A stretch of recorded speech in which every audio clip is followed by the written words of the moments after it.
dos grandes empreendedores que atuaram em Uberaba foi Arlindo de Carvalho.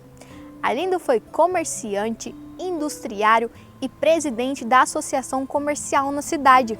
Vamos conhecer um pouco da sua trajetória agora no quadro Puro Talento.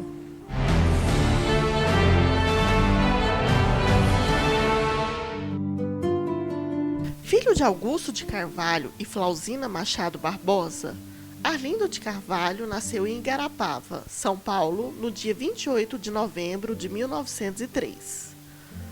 A família decidiu se mudar para Uberaba e, com apenas 12 anos, ele começou a trabalhar como balconista e construiu carreira no comércio. Começou como representante de usina de cana-de-açúcar, vendendo fumo, vendendo sal, vendendo banha, né? Imagine você, naquela época, vender banha, né? E ele começou, parece que ele se associava com as pessoas certas, né? E aí ele foi aumentando a capacidade dele de produção. Ele era um típico self-made man, que é o homem que faz a si próprio. Arlindo conseguiu ter um relacionamento social diversificado. Eu andava muito com meu avô.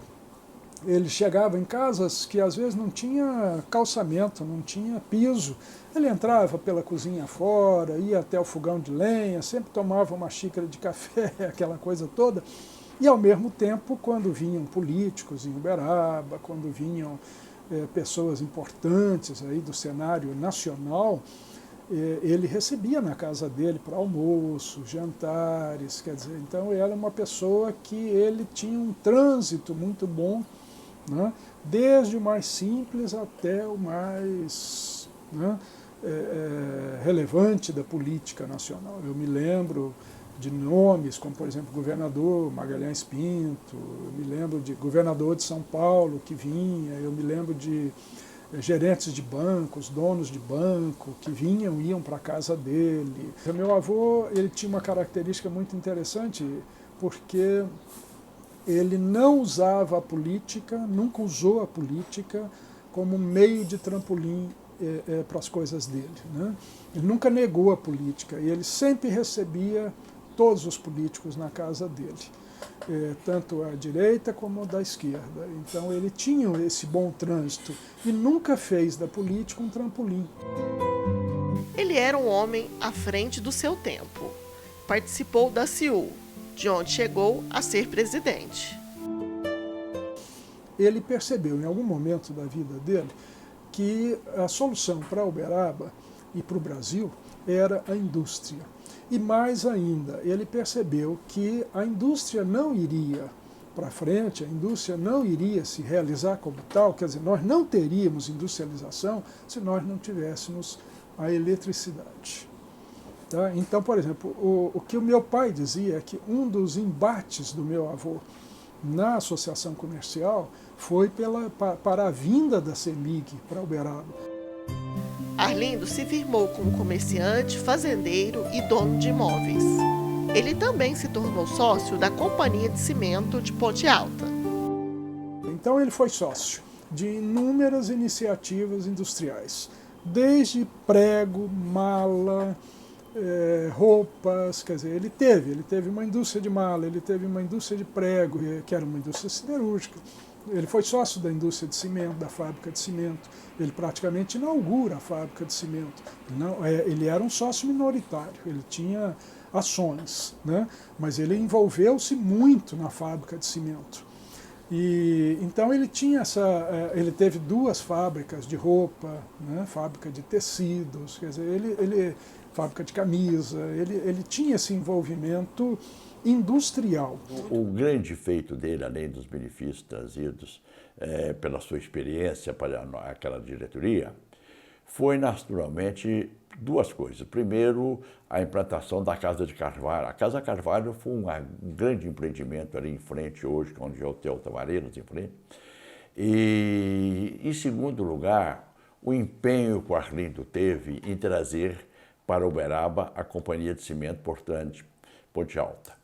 Essa empresa, para te dar uma ideia, ela teve necessidade de se construir a usina dos macacos para poder fornecer energia elétrica, teve que se construir um ramal ferroviário para poder fazer o transporte e teve que se construir naturalmente quase que uma cidade que hoje é o distrito de Ponte Alta. Arlindo também contribuiu com a cultura. Ele cedeu um prédio no centro da cidade para uma companhia teatral. Vários grupos, inclusive de Uberlândia, eu me lembro disso, não tinham onde fazer teatro em Uberlândia, tinham grupos em Uberlândia, mas não tinham onde fazer. Então, quando vinham a Uberaba se apresentar, era uma maravilha. Eles olhavam aquele teatro, aquele galpão, e diziam, puxa vida, nós queríamos ter algo assim em Uberlândia. Depois tiveram muito mais do que nós. Mas eu me lembro de ter recebido aqui grupos de São José do Rio Preto, grupos de Sertãozinho, grupos de lugares variados aqui da região que diziam, puxa, vocês têm um teatro e a nossa cidade não tem. Arlindo e a esposa Leonor de Carvalho morreram em um acidente trágico na rodovia. Inclusive no dia que ele morreu era para eu estar junto com ele, mas eu me atrasei. Eu era um adolescente e envolvido com outras coisas típicas de adolescente, e ele deixava um recado muito claro para mim, se você não chegar, eu vou embora. O horário é horário. Ele era muito rigoroso com o horário. Horário para almoçar, horário para isso, horário para aquilo, etc. E tal. No dia que ele faleceu, eu me atrasei. Quando eu cheguei na casa dele, para a fazenda. Quando eu cheguei, a pessoa que trabalhava com ele disse, ó, seu avô te esperou, mas você sabe como é que é seu avô. Ele foi embora, deu o horário dele embora, ele foi embora. Você não chegou, sua avó deixou o lanche aqui para você. Seu lanche está pronto, a hora que você quiser, eu vou te servir o lanche. Tá bom, não me esperou, eu já conhecia meu avô, como é que era o esquema, né? Tomei o lanche, etc. Então fui embora para casa. E um pouco tempo depois, 1-2 horas depois, veio a ligação de que ele tinha sofrido um acidente no trevo. Não sei se eu estivesse com ele, se eu teria impedido ou se eu teria... Isso aí a história não admite o se, né? É o que aconteceu e pronto. Deixou pelo menos uma lembrança grande, não só pelas suas realizações, mas também pela sua família, que tem uma projeção na área empresarial e cultural muito grande, não é? Basta dizer que o pai pertenceu à Academia de Letras, o filho dele e o neto. Então, quer dizer, o Arlindo é uma figura extraordinária que o Uberaba teve na sua área empresarial e que deve ser reverenciada pelo empreendimento e pela sua capacidade empreendedora. Gente, é muita história para pouco tempo de programa, mas não se preocupe, na semana que vem tem mais.